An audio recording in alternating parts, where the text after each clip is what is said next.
Okay, so now in this video we're going to make some things called gradients, which basically means from fading from one color to another color. So let's go and get this rectangle tool right here and just click and make any shape rectangle that you want. And we're going to make it fade from one of those Titan blues to the other. So go up here in your swatches panel again and click this and put new gradient swatch. Click on that.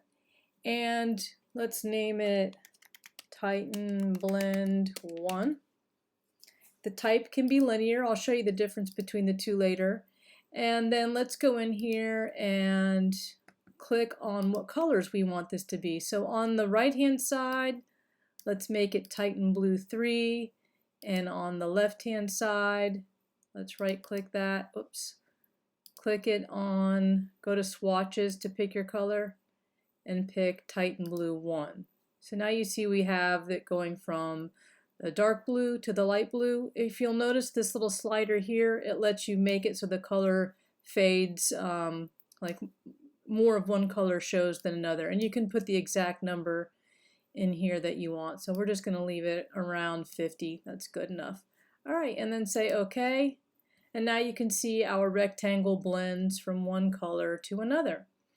Now, if you wanted to edit this blend after you've made it, you can go up here to this tool here, Gradient Swatch tool, and if you click and drag from one corner to another, you can make it blend that way. You can basically, however you drag this line, you can make the gradient follow that path. I'm going to make the first one going from corner to corner like that.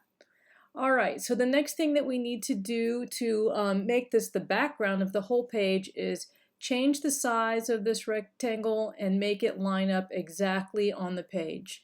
So if you go over here to properties and you see transform, what I want you to do is make sure that this reference point right there on the top left is clicked. See, you can move these around to select different reference points. I want you to click the top left one and go over here and put 0 for the x-axis. So that puts it over on the 0. If you've taken any geometry in your math classes, you know that about x and y axis. So we want it on 0x, and we also want it 0y. So what that's doing is telling it that the top left reference point is at 0, 0, and that way it lines up perfectly on the edge of that paper. And the next thing we have here are the dimensions for the width and height.